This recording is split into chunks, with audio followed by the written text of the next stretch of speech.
Bonjour à tous, très heureuse de vous retrouver pour cette quotidienne du 13 décembre. Il neige, mais est-ce qu'on pourra skier ce week-end? On en parle avec nos deux invités du jour en actu. On va monter jusqu'au Jura-sur-Léman avec nos deux invités. Tout d'abord, le directeur général Pierrick Amizet, accompagné d'Anthony Collet, directeur marketing. Bonjour à vous messieurs, bienvenue sur ce plateau. Ensuite, en sport, on va plonger dans l'eau en compagnie du Cercle des nageurs de Nyon pour le bilan de cette année 2022 en compagnie du président du club, Fabien Héritier, accompagné d'Adrien Pérez, directeur sportif. Bonjour à vous également, messieurs. Enfin, en culture, c'est l'heure bientôt de Noël et donc des chansons de Noël avec des concerts avant l'anniversaire et le gala du 75e anniversaire de l'école de musique de Nyon. Rendez-vous pour deux concerts le samedi 18 mars et le 19 mars au théâtre de Maran. De ton côté, Alexandre, avant Alexandre, justement, nos invités qui sont là aussi, c'est deux Johan, deux pour le prix d'un, qui sont avec nous sur le plateau. Bonjour à vous messieurs, bienvenue. Ça y est, on a présenté tout le monde. Alexandre, que fais-tu aujourd'hui? Où es-tu? Ça te fait plaisir de me faire patienter dans le froid, Andrea. Je sais. Tu prends un malin plaisir. Mais écoute, tout va bien. Je suis à Trélay, tu vois. Pourquoi je suis à Trélay? Eh bien, parce que cette tour emblématique qui est au cœur du village, eh bien, vient d'être rénovée. Il y avait des échafaudages ces dernières semaines. Et puis là, ça y est, elle est flambant neuve. Du coup, je me suis dit que j'allais aller à Trélay faire une balade avec la vice-syndic Evelyna Giraud. Bonjour. Bonjour. Alors, merci de m'accueillir à Trélay. Il fait un peu froid, mais je suis sûr que vous allez me montrer cette commune et tout me dire de Trélay, de ses secrets et de ses environs. On se voit tout à l'heure? Oui, volontiers. Bon, très bien. On se réchauffe en attendant. Et puis, tout à l'heure, Andrea, j'ai hâte de découvrir Trélay. À tout à l'heure, Alexandre. Mais dis-moi, toi, est-ce que tu es plutôt team snowboard ou team ski en hiver? Moi, je fais du ski. Du ski? Ouais. D'accord. Bon, alors moi, c'est du snowboard. Mais on fera la course. Il neige, mais est-ce que les pistes du Jura-sur-Léman pourront ouvrir ce week-end? On en parle avec nos deux invités, je vous en prie, messieurs Pierrick Amizet, directeur général, et Anthony Collet, directeur marketing. Venez me rejoindre sur ce plateau, n'ayez pas peur, venez. À ski, à snowboard, on va voir, à pied pour l'instant, mais avec le sourire, on veut savoir, est-ce que c'est des bonnes nouvelles ou pas pour ce week-end? Est-ce qu'on pourra les ouvrir, ces pistes? Nous sommes porteurs de bonnes nouvelles, toujours. Alors on fait le maximum pour pouvoir avoir une offre minimale pour les vacances, pour le début des vacances, puisqu'on bénéficie à la fois de chutes de neige naturelles qui sont tombées la semaine dernière, pas en quantité énorme. Pour autant, le sol est froid, donc ça permet de maintenir cette neige. Et on vient apporter de la neige de culture qu'on produit sur certaines pistes de Jura-sur-Léman pour pouvoir ouvrir certains appareils dès ce week-end. Ouais, de la neige de culture, qu'est-ce que c'est? C'est de la neige qu'on produit tout à fait naturellement. Simplement, elle est conjuguée avec une pression qu'on met dans des tuyaux pour apporter, avec de l'eau et un mélange d'eau et d'air, de la neige qu'on produit et qui vient se mélanger à la neige naturelle, qui lui donne une cohésion, qui lui permet de tenir beaucoup plus longtemps qu'une neige naturelle simple. Oui, alors énergétiquement, j'imagine que ça pose plein de questions, et puis c'est d'actualité évidemment, on va en parler d'ici quelques instants si vous le voulez bien, mais j'aimerais revenir par rapport au début, puisqu'il y a eu l'ouverture en juillet 2020 avec ce nouveau nom, Jura-sur-Léman, puis 2 années de Covid, dont marquées par l'ouverture notamment du domaine, et vous avez très bien pris vos marques, il y a eu une très belle saison inaugurale avec 7,2 millions de recettes, un résultat meilleur qu'attendu. J'imagine que ça donne de l'espoir. Tout à fait. Alors effectivement, les investissements avaient vu le jour il y a déjà 3 ans. Et il nous fallait observer une saison pleine, normale, on va dire, puisqu'on a eu cette période Covid qui nous a vraiment mis dedans tous, les uns les autres. Donc il fallait une année d'exploitation normale pour voir si, effectivement, ce domaine Jura-sur-Léman donnait sa pleine puissance. Ce qui est le cas, c'est-à-dire qu'on a eu un retour très positif de l'ensemble de nos clientèles sur un massif qui s'est nettement étendu avec des appareils beaucoup plus fluides, beaucoup plus modernes, qui donnent beaucoup plus de débit. Et on a eu vraiment des résultats très positifs, à la fois en satisfaction clientèle et à la fois de manière économique. Alors évidemment, c'est un partenariat franco-suisse, mais comment est-ce que cette offre aujourd'hui, elle permet au tourisme de se développer dans les deux pays? Alors c'est une offre globale qui nous permet de mettre en avant une très belle marque, qui est la marque Jura-sur-Léman, en offrant des services de qualité, des remontées mécaniques de dernière génération, et c'est vraiment ce que les vacanciers recherchent à l'heure actuelle. En plus de ça, nous, d'un point de vue marketing, je vais reprendre ma casquette de directeur marketing, ça nous permet vraiment de mutualiser nos moyens de communication et de mettre en avant ce beau domaine qu'est Jura-sur-Léman. Ouais, mais on sait que cette passerelle, elle a toujours existé, mais est-ce qu'aujourd'hui, elle permet justement peut-être d'être encore plus une carte de visite et peut-être attirer les Suisses en France et les Français en Suisse et vice-versa? Qu'est-ce que vous ressentez notamment du côté utilisateur? Est-ce qu'aujourd'hui, les gens se laissent un petit peu plus aller, vu qu'il y a finalement ce Jura-sur-Léman qui aujourd'hui n'englobe plus qu'un? Psychologiquement, c'est un domaine franco-suisse, international, donc ça leur donne la possibilité de skier sur 2 R100 et de profiter de ça. On connaît le succès dans certains coins des Alpes, des domaines qui sont reliés entre la Suisse et la France, ou l'Italie et la France. On sait qu'ils attirent beaucoup de monde et on remarque ça également chez nous. Ouais, en termes de compétition, justement, comment est-ce qu'on se démarque de ces autres stations de ski aujourd'hui qui font aussi et qui ont leurs heures de gloire? Ou est-ce que justement ça tend à baisser un petit peu parce que le ski alpin n'a plus toute sa cote? Comment est-ce que vous l'analysez? Écoutez, on n'observe pas qu'une baisse d'intérêt sur le ski alpin, puisque nos réservations dès cette année, nos préventes, ce qu'on appelle les préventes, qui sont enclenchées dès le mois de septembre, font état de plus 36% de forfaits supplémentaires. Donc on va dire qu'en tout cas localement, je ne parle pas sur le marché, on va dire international, localement, le domaine Jura-sur-Léman a un véritable intérêt. Donc on bénéficie effectivement de l'intérêt qu'ont porté nos clientèles sur le massif l'an dernier. Donc on a bon espoir que chaque année, on puisse fidéliser nos clientèles, en tout cas de proximité, et qu'on vient appuyer par nos clientèles de séjour, puisque sur les stations environnantes, on bénéficie aussi de logements qui permettent d'accueillir beaucoup de séjournants. Ouais, alors je le disais tout à l'heure, après le Covid, la crise énergétique qui vient jouer les troubles faits. Aujourd'hui, quelles sont vos préoccupations par rapport à cette situation ? D'avoir une gestion en bon père de famille. Alors cette expression un petit peu surannée prend toute sa pleine puissance en ce moment, c'est-à-dire qu'on a effectivement des coûts supplémentaires, des charges qui viennent grever nos équilibres, donc il faut être vigilant à nos dépenses, maîtriser nos gros postes de charge. Donc vous disiez que l'énergie est effectivement un gros poste de charge. Donc au-delà de ce qu'on a mis en place localement pour essayer de maintenir nos charges, on travaille aussi de pair avec nos fournisseurs pour essayer d'avoir des partenariats qui durent dans le temps. Ouais, c'est-à-dire aujourd'hui, votre électricité, elle vient d'où? Comment ça fonctionne? Et puisque vous payez plus de charges, est-ce que ça inclut que finalement les clients vont payer plus? On va commencer par la première. D'où vient l'électricité? Côté France, donc Romande Énergie côté Suisse, et le gros poste est effectivement côté France, avec notre fournisseur historique et EDF. On a pour nous qu'on avait négocié en 2020 un contrat d'énergie qui nous amène jusqu'en octobre 2023. Donc toute la hausse actuelle de l'énergie, on ne la subit pas.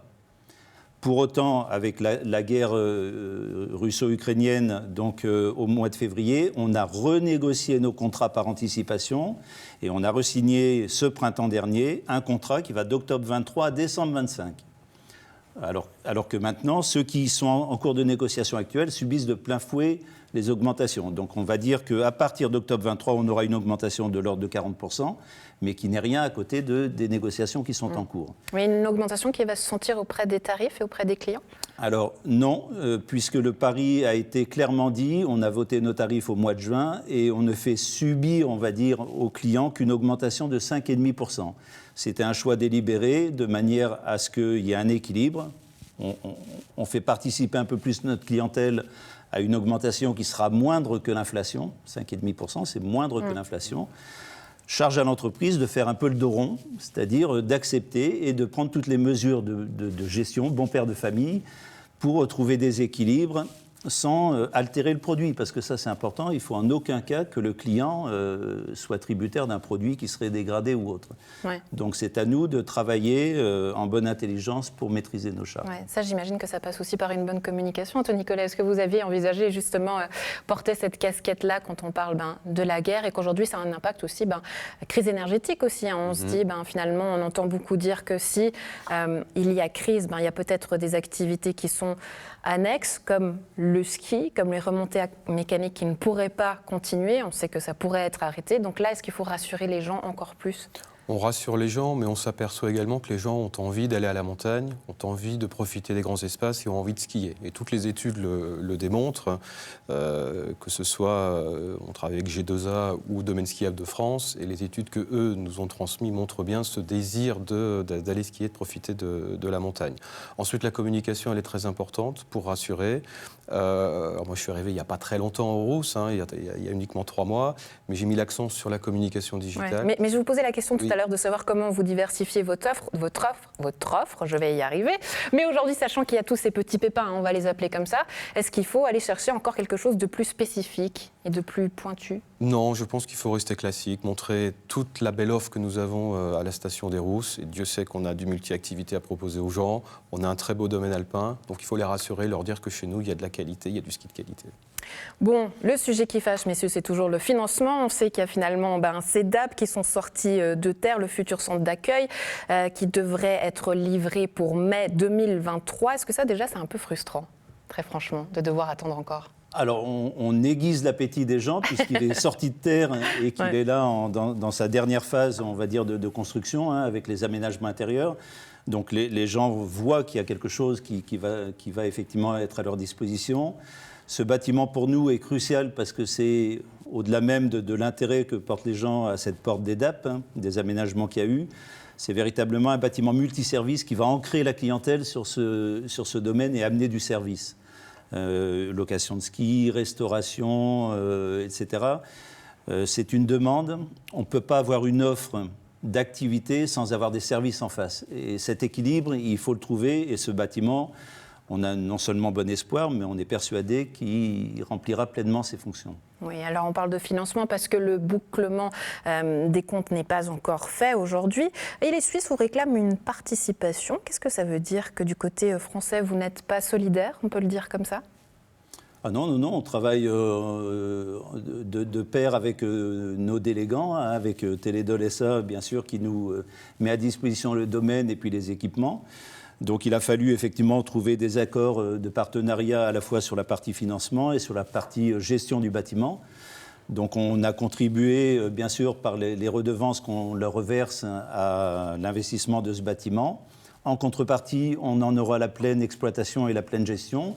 Charge à nous de le faire fructifier pour qu'il donne là aussi une rentabilité qui permette d'absorber les investissements consentis. Oui, mais sachant que tout n'est pas encore bouclé, est-ce que justement vous pourriez remettre la main au porte-monnaie, dit autrement?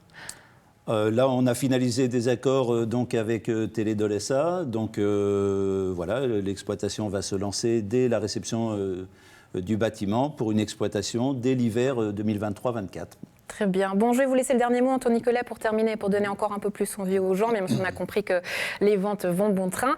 Est-ce qu'il y a des nouveautés pour cette saison ? Pas de nouveautés en tant que telle. On essaye de bien capitaliser sur tout ce qui a été mis en place depuis 2 ans maintenant, de capitaliser sur notre labellisation Flocon Vert, qui est très importante pour nous, et notre engagement environnemental. Voilà, donc c'est une consolidation, je dirais, de tout ce qui est en place et de tout ce qui se fait de très bien à la station des Rousses. Anthony Collet, Pierre Camisa, merci beaucoup d'avoir été avec nous. Excellente journée. On se retrouvera peut-être au Jura sur les monts et sur les pistes. Très belle journée à vous. On vous a bientôt. Alexandre, on retourne à toi. Oui, ça va, vous n'avez pas trop froid, Evelyna? Non, ça va très bien, Bon, Alexandre. super. Alors voilà, cette tour, Andrea, tu la vois qui a été donc, ça y est, rénovée, les échafaudages sont partis. Alors, Evelyna, dites-moi, cette tour qui est vraiment au centre du village et au cœur de Trélay, c'est quoi en fait? En fait, à l'époque, elle était construite dans 1800 pour mettre les archives communales. D'accord. Et puis, ils ont installé une horloge et puis, voilà, une horloge. Ouais. Et en fait, voilà, elle a été rénovée en 1964.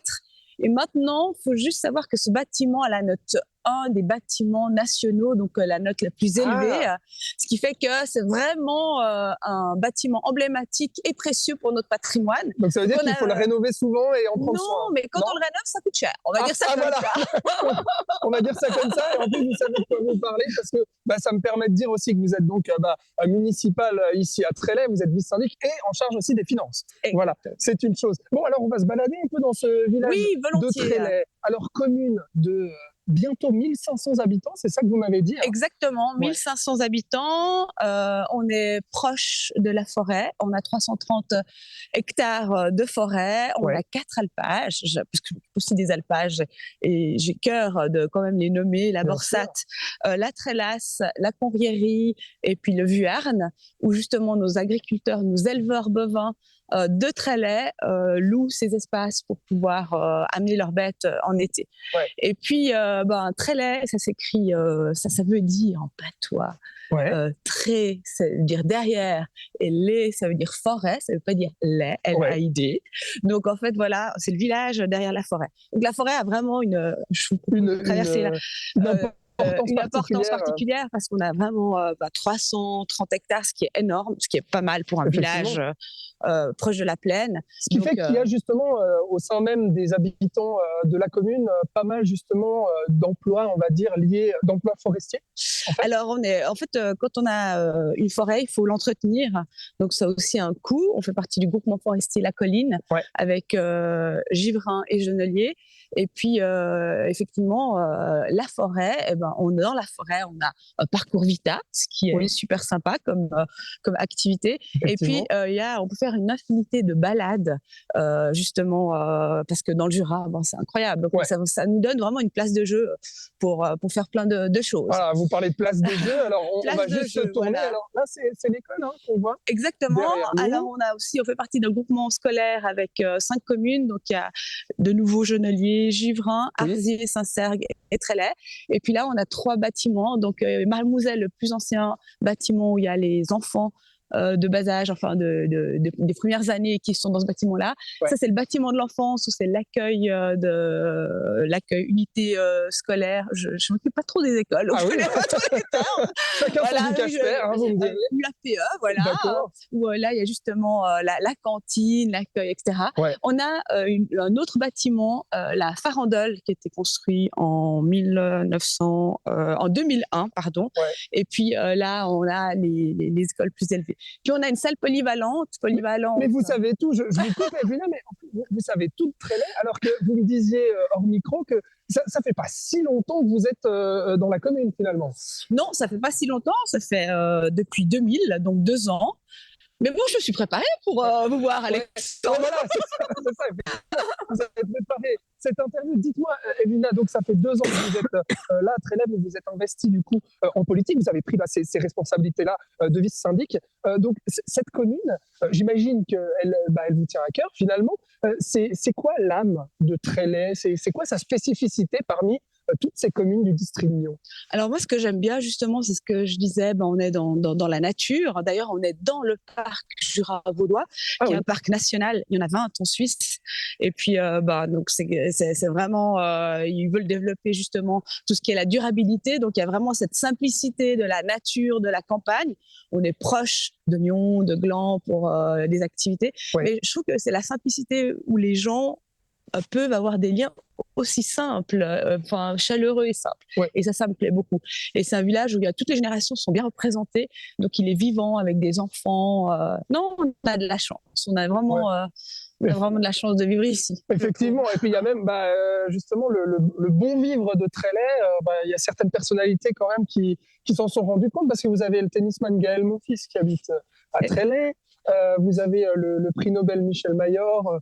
Aussi, on connaît également notre moine apnéiste Loïc Vuillemin, qui est originaire aussi de Trélay. Donc ça fait aussi, peut-être ces noms-là, ça fait aussi rayonner un peu la commune au-delà du district. Non, effectivement, d'ailleurs, même Gaël, mon fils, a habité une première fois, il est reparti, mais il est revenu. Ça veut dire qu'il vit bien quand même à Trélay. Alors ça veut dire quoi? Ça veut dire que c'est favorable au niveau des impôts? Ça veut dire quoi? Alors effectivement, il y a aussi un de ces aspects-là, le taux d'imposition est à 55,5, ce qui n'est pas très élevé dans la région. Et puis voilà, on est aussi une petite commune, où on a les moyens, où on peut entretenir nos bâtiments. On vit simplement, on n'a pas non plus d'extravagance. Donc, c'est ce qui fait qu'on a aussi, mes collègues municipaux prédécesseurs ont vraiment géré ça de manière...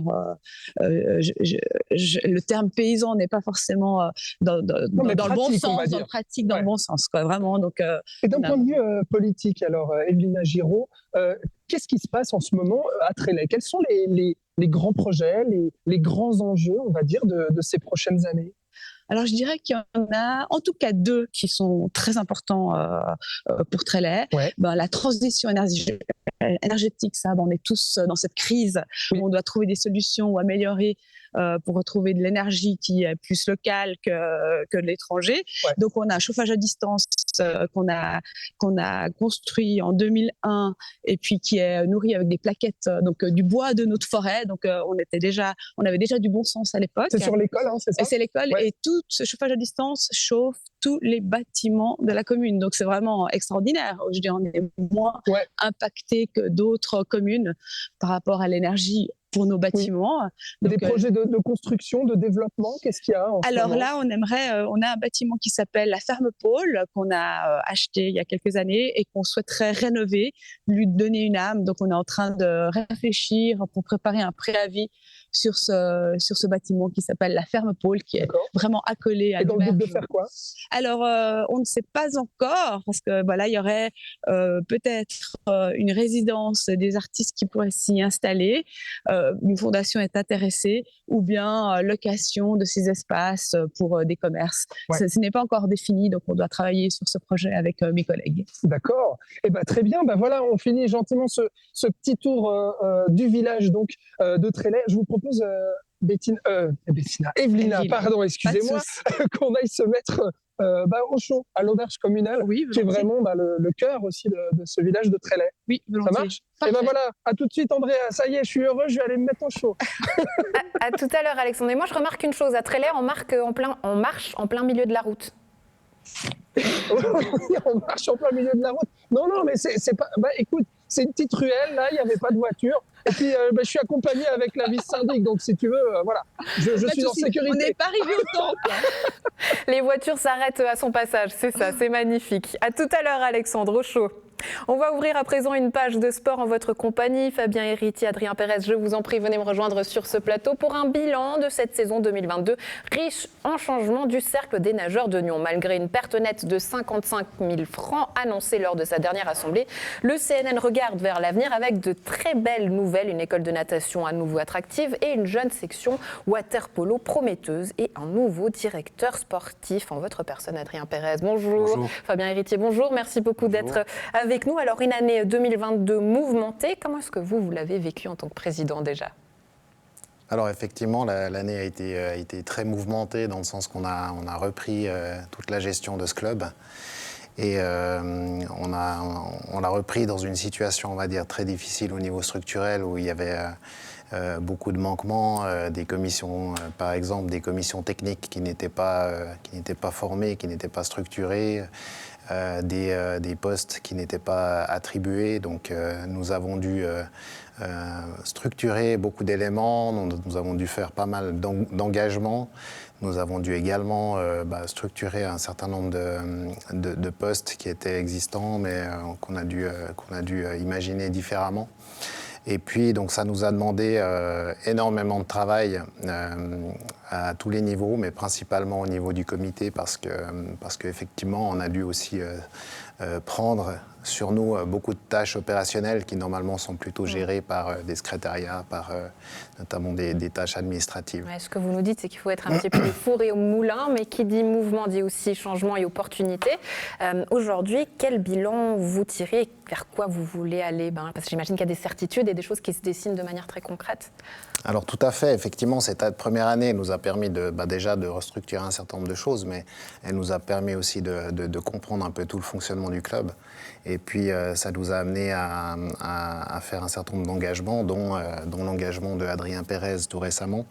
Et puis on repart vraiment sur une nouvelle dynamique avec une ambiance retrouvée dans le club, avec des projets à tous les niveaux, avec aussi un nouvel entraîneur du water-polo qui est arrivé, qui amène énormément de dynamique et de nouvelles idées pour développer ce sport. Et au niveau de la natation, on repart aussi avec une volonté de vraiment se concentrer un peu sur les jeunes et puis de faire remonter toute cette nouvelle génération. Oui. Adrien Pérez, justement, ses débuts en tant que directeur sportif, comment ça se passe pour vous ? Ça se passe très bien, une très bonne ambiance, j'apprécie beaucoup. Je connaissais beaucoup de collaborateurs déjà dans le passé, donc l'arrivée s'est faite en douceur et très bien. Ouais. Ouais. Quelle patte est-ce que vous souhaitez apporter à ce club ? La patte que j'ai toujours apportée, la convivialité, un esprit bon enfant avec la performance, la rigueur quand même, parce que voilà, je me suis occupé de la partie de la natation. Donc voilà, on va reprendre un petit peu les bases, on va faire connaissance, parce que je vais commencer à voir les nageurs prochainement. Donc voilà, on va aller petit à petit et on verra bien. J'imagine que c'est super stimulant parce qu'on a aujourd'hui un club qui, là où il y a eu tout ce changement, mais un club qui est très très jeune, où tout est à faire, à reformer aussi. Sur quels aspects vous voulez peut-être travailler sportivement parlant déjà ? Alors comme je l'ai dit, je pense qu'on a déjà la base à avoir. On doit recruter des nageurs, des petits nageurs qui font la formation au sein du club pour aller après vers l'avant. On doit aussi prêter attention aux nageurs, leur prêter une oreille attentive, savoir qu'est-ce qu'ils veulent faire, quels objectifs ils veulent faire. Puis en fonction de ça, on élabore la suite de la saison et pour atteindre leurs objectifs à eux. Ouais, Fabien Héritier, dans la région, dernièrement, on parle beaucoup de nage en eau libre, qui a pas mal de succès, un engouement. Est-ce que ça fait partie des ambitions du Cercle des nageurs de Nyon ? Alors tout à fait, oui. Par exemple avec Guillaume Noël qui était venu sur votre plateau à la dernière occasion, on a vraiment l'ambition de développer cet aspect-là et cette discipline. On a évidemment notre section triathlon, ils sont très fervents de s'entraîner en eau libre et ça leur fait un super entraînement pour les triathlons. Et puis on a des nageurs comme Tristan et Shirley qui a fait 3e au championnat suisse Open en eau libre. Et donc il y a vraiment la volonté de créer cette structure. Et puis on a envie également de redévelopper des courses lacustres. Le CNN organisait jadis, il y a quelques années encore, 2 courses lacustres. C'était ce qui s'appelle la Jetée les Bains et la Traversée du lac, Nyon-Nernier. Et on a envie de redynamiser aussi ces organisations-là. Très bien, donc on sort des bassins pour se faire plaisir dans le lac. Mais est-ce que tout ça, Fabien Héritier, franchement, est-ce que c'est possible ? Je le disais tout à l'heure, je vais appuyer là où ça fait mal, mais c'est finalement ce déficit de 55 000 francs, une perte sèche. Est-ce que c'est possible d'avoir toutes ces ambitions-là, toutes ces envies avec cette perte-là ? Alors effectivement, la situation financière est quand même un peu compliquée.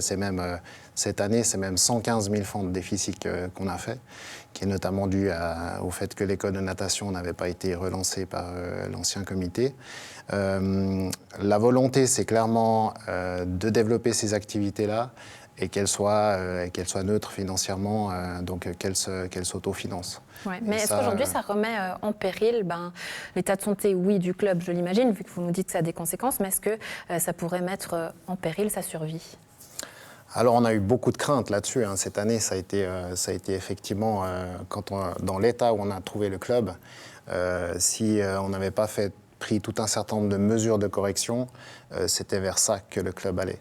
Donc, ces mesures, on les a prises et on a un budget qui est consolidé maintenant pour l'année qui vient, qui sera, on l'espère, les résultats seront équilibrés. Et puis, on a toute une perspective quand même de développement d'activités qui devrait amener des nouveaux revenus et qui permettront de financer le développement du club. Ouais. Donc le club a encore, on va dire, on a à peu près mangé les réserves du club et maintenant, il va falloir financer tout ce qu'on veut développer. Adrien Pérez, puisqu'on est dans la période, le mot d'ordre et votre souhait pour 2023 ? Alors le souhait, c'est de remettre un petit peu tout à flot, que je prenne connaissance dans la globalité, tout le club, le triathlon, le water-polo et la natation. Puis ensuite d'avancer tous ensemble, de partager, d'échanger, parce qu'il y a aussi de la communication qui est très importante au sein du club. Et puis voilà, on va se battre pour ces résultats financiers et sportifs. Et on a tous les moyens pour y arriver, donc ça va aller. Ouais. Des volontés et puis à partager également avec le public. Est-ce qu'il y a des événements à annoncer déjà pour la suite, Fabien Héritier, et des événements à ne pas rater surtout ? Alors on a toujours, au niveau natation, on a organisé, alors ça c'est un événement passé, mais on a notre meeting qui est passé au mois de septembre, le meeting Michel Bailly. On a tout un certain nombre de rencontres de water-polo. On organise ça sous forme de tournoi avec les équipes U11, U13, U15. Et puis, cette volonté, pour l'instant, on n'a pas encore communiqué là-dessus, mais cette volonté d'organiser un événement lacustre en été. Je pense que ce serait vraiment une belle image pour le club. Une version été, une version hiver peut-être pour les plus courageux, Fabien Héritier, Adrien Pérez. Merci beaucoup d'avoir été avec nous. Excellente journée à vous deux, à très bientôt. Merci beaucoup. Alexandre, on retourne à toi. J'imagine que cette fois-ci, ça y est, tu es au chaud. Nathalie, si j'ai encore le temps. Oui, on est à table. On est à table, on se réchauffe toujours avec vous, Evelyna Giraud. Voilà, ça y est. On est effectivement branchés. Dites-moi, on est dans cette auberge communale à Trélay. C'est quoi la spécificité de cette auberge? Les auberges communales tiennent à chaque fois, dans chaque village, vraiment une place très particulière. Et celle-ci? Alors, je pense que les auberges, c'est surtout un outil de lien entre les personnes du village. C'est une auberge qui date en tout cas de 1800. Sur la façade, on a la date 1800. Dans nos archives, c'était même de 1600. Mais elle a été rénovée 2 fois et la dernière fois, c'était en 2018. D'accord. Nous avions accueilli le couple Mazur qui avait plutôt une cuisine gastronomique. Oui. Puis je profite de rappeler qu'en fait, on a accueilli tout le conseil fédéral ici dans cette auberge. D'accord. En 2021, lorsque M. Parmolin a amené tous ses collègues extramuros vers Nyon.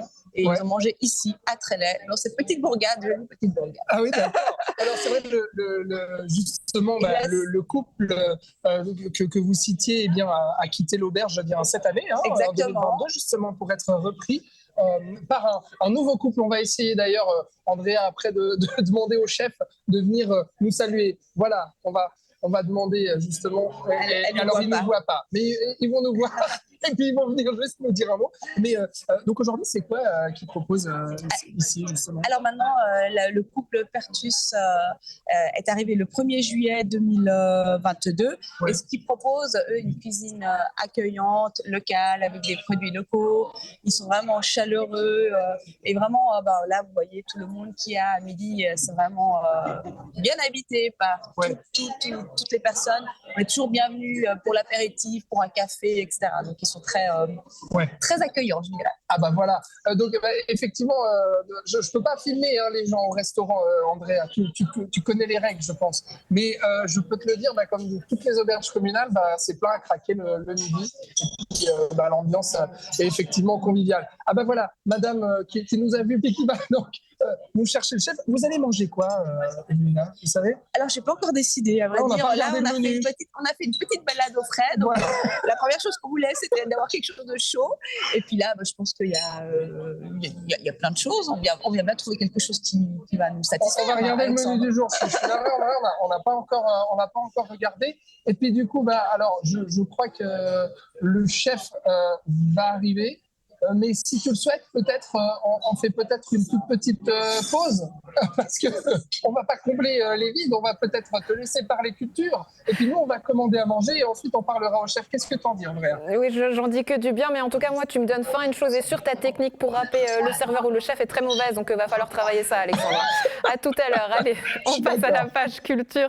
Johan Bar, Johan Crocol, je vous en prie, venez me rejoindre sur ce plateau avec vous. On va parler musique et concerts de Noël, notamment l'école de musique de Nyon et les classes de l'école primaire de Nyon qui proposent 2 dates de concert au Théâtre de Maran les 19 et 20 décembre. 4 représentations avant la date anniversaire et les festivités des 75 ans de l'EMN qui commenceront en mars prochain. Bienvenue à vous, merci beaucoup. Bonjour. On va parler musique. Johan Crocol, qu'est-ce que vous avez préparé pour ces 2 dates, les 19 et 20 décembre? Alors, c'est des dates que ça fait bientôt 2 ans qu'on essaie d'organiser avec l'école primaire de Nyon, de Nyon-Léman, pour être plus précis encore, où c'était encore un peu comme les chaises musicales, où des fois on arrivait, on se disait on va y croire, puis après à la fin il n'y avait plus rien qui se passait parce que en termes d'espacement entre les élèves et puis le fait qu'il y a des gens qui chantent et qui jouent en même temps, ça jouait pas tellement bien, donc on a dû annuler. Et puis on a croisé les doigts pour cette année, puis ça prend forme, Alors, 2 concerts qui seront faits entre l'école de musique de Nyon et les élèves. Pourquoi justement cette association? Alors, pourquoi cette association? Ça fait depuis maintenant plusieurs années que Jean-Claude Bloch et puis la direction de l'école primaire de Nyon, ils ont décidé de vouloir mettre ça en place pour vraiment en fait essayer de regrouper tout le monde, surtout en période de Noël où le but c'est un peu d'être tous ensemble. Oui. Johan Bar, vous-même, vous jouez du saxophone, je crois. Vous avez 17 ans. C'est juste? Oui. Voilà, on m'a donné des bonnes informations, c'est exact. Qu'est-ce qui vous plaît dans ces concerts? Dans ces concerts, c'est vraiment cette ambiance de Noël, comme Johan vient de le dire. C'est vraiment donner du plaisir aux gens et surtout recevoir aussi les applaudissements du public. C'est vraiment des choses, c'est un peu comment on est payé en tant que musicien. Et donc c'est vraiment quelque chose qui nous fait plaisir. Et ça fait, comme il a dit, 2 ans qu'on devait les faire. Et on arrive finalement à les faire maintenant. Donc franchement, ça me fait vraiment plaisir. Ouais, je vais vous embêter un petit peu, mais est-ce que finalement, ces musiques de Noël, on n'en a pas tous marre, très franchement? On a toujours la musique qui nous reste comme ça en tête. Je ne vais pas vous en chanter une parce que ça serait horrible pour tout le monde, mais est-ce qu'on n'en a pas tous marre? Alors, c'est vrai que c'est peut-être pas les musiques les plus amusantes à jouer en tant qu'orchestre, mais le fait qu'il y ait une chorale derrière nous qui va chanter, ça permet d'ajouter un petit plus. Et c'est vraiment, je pense, ce qui est bien avec ce concert. Ouais. Au répertoire, qu'est-ce que vous avez choisi de jouer? Alors, si je ne me trompe pas, il doit y avoir La Marche des Rois, Voici Noël, vraiment que des grosses chansons qui sont dans le thème de Noël. Donc, et c'est vraiment, ça va être vraiment plaisant de le faire. Ouais. Johan Crocol, j'imagine que c'est un premier tour de piste avant ce 75e anniversaire, mais en gros, on fait la fête toute l'année. On fait la fête toute l'année. Pour faire même encore un deuxième point de ce que vous venez juste de dire, c'est qu'on va avoir les fêtes de Noël, on va directement enchaîner avec le concert de gala, puis après les concerts de gala, on va directement enchaîner avec 12 concerts pendant l'année 2023-2024. Donc il y a tout qui va commencer gentiment à se regrouper après. Ouais, c'est une année qui est charnière pour l'EMN, mais comment est-ce que vous arrivez finalement à jongler avec tout ça? Vous faites appel à plusieurs aussi élèves, des gens de la région. Comment vous arrivez à organiser tout ça alors que finalement le nombre que vous êtes ne change pas? Est-ce que ça a demandé peut-être à faire appel à d'autres gens supplémentaires en termes d'organisation pour l'EMN? Qu'est-ce que ça représente, alors, ces 75 ans? Juridiquement parlant, il y a plusieurs juridiquement parlant. Voilà, juridiquement parlant, on a monté une autre association à part de l'EMN qui est quand même rattachée à l'École de musique de Nyon de manière un peu plus administrative, on va dire ça, qui gère que le côté, on va dire, événementiel à partir du mois de septembre 2023 jusqu'en septembre 2024, où c'est eux qui vont signer les contrats avec les artistes, qui vont programmer dans les différentes salles de Nyon et puis environ. Puis c'est eux qui vont organiser aussi tout ce qui est flyer, communication, logistique. Ça veut dire quoi? Pardonnez-moi, qu'il fallait une structure professionnelle, on peut l'appeler comme ça? Non, c'est pas du tout une structure professionnelle, vu que c'est les parents d'élèves qui sont là. Donc voilà, c'est juste qu'on voulait un peu, on va dire, dissocier les énergies pour que nous, à l'École de musique de Nyon, puisse vraiment se concentrer sur le fonctionnement de l'école, sur les événements annuels de l'école, et puis qu'il y a quelque chose à part pour éviter qu'après ça fasse une trop grosse surcharge pour le comité à la fin. Ouais, Johan Barbe, j'imagine que c'est aussi des expériences, vous nous en parliez tout à l'heure, mais l'avenir pour vous du côté musique, quels sont vos espoirs? Un très beau 75e, comme Johan vient de le dire, et vraiment beaucoup de plaisir à jouer ces concerts et avoir, il a dit 12 concerts en un an, c'est ça? Ouais. Donc vraiment jouer ces 12 concerts et recevoir tout le plaisir du public et tous les applaudissements qu'on pourrait avoir, c'est vraiment un bonheur. On se réjouit en tout cas de vous entendre sur scène les 19 et 20 décembre au Théâtre de Maran pour ces concerts-là. Messieurs, merci beaucoup d'avoir été avec nous. Excellente journée à vous. Alexandre, est-ce que cette fois-ci tu as réussi à appeler le chef à table? Effectivement, voilà. Fabien Pérouse, bonjour. Bonjour. Merci. Alors, vous êtes le chef et donc le gérant de cette auberge de la Tour ici à Trélay. Evelina, vous avez choisi votre plat? Moi, je prends la truite saumonée. Moi aussi, tiens. Voilà. Ce sera truite saumonée. Fabien Pérouse, vous avez repris cet établissement avec votre épouse au mois de juin dernier. Comment ça se passe? On est très contents, les retours sont très positifs. Et puis les résultats aussi, donc en espérant que ça continue comme ça. Donc de ma part, il y a tout ce qu'il faut pour aller en avant. Ouais. Et puis d'abord, il faut qu'ils disent merci aussi à la municipalité. Et puis à la commune de Trélay, c'est des gens vraiment très sympas. Ouais. L'accueil et puis le soutien, il est parfait. Vous avez bien été accueillis par les habitants de Trélay parce que cette auberge communale, comme dans tout village, c'est le centre. Depuis le premier jour. Ouais. Ils sont tous venus, on sont tous de jouer un peu les jeux, on va dire ici en Suisse. Et puis on est très contents. Et nous, alors, moi, je me suis dit, on se sent accueillis, en fait. Et c'est vrai que les gens jouent vraiment le jeu. Enfin, là, je vois beaucoup de personnes qu'on connaît du conseil communal ou des habitants de Trélay et même d'ailleurs. Oui. Donc voilà, c'est ça. Donc les Trélésiens jouent le jeu, ils viennent à l'auberge communale. Mais vous proposez quoi, du coup, comme type de cuisine? C'est avec plein de saveurs. Et puis surtout avec beaucoup de plaisir. Donc la passion, c'est mon truc, c'est mon point fort. Ouais. Et la cuisine aussi, on imagine. Tout à fait. Ouais. C'est quoi la spécialité du chef? Le chef, c'est un plat à base de fruits de mer. Ouais. avec un coulis crustacé accompagné d'un bol de riz. Très bien, parfait. C'est une spécialité qui vient d'un certain pays ou pas? Oui, un petit peu Sud-Amérique et un peu la touche personnelle. Ouais. Vous avez des origines d'Amérique du Sud, c'est ça? Oui, je suis colombien. Ah, colombien, d'accord. 100% colombien. Ouais. Ah, bah voilà. Et donc, du coup, on peut goûter aussi des mets colombiens si on Avec vient grand ici. plaisir. Ah, d'accord. Bah, très bien. Merci beaucoup, chef. Et puis, Merci à vous pour la visite. bon appétit à nous, j'ai envie de dire. Je vous souhaite un bon appétit. Voilà. Bon appétit à toute l'équipe de Bonne fête de NRTV. Noël à tous aussi. Voilà. Ah oui, joyeuse fête de Noël. Oui, merci. Oui, À bonne vous fête de aussi. Noël. Et bonne app. Merci. À bientôt. Bon app, Alex. Merci beaucoup Sympa, merci beaucoup. de nous avoir donné faim, surtout à la maison. Un plaisir d'avoir été en votre compagnie. On se retrouve à partir de demain. Très belle soirée à tous.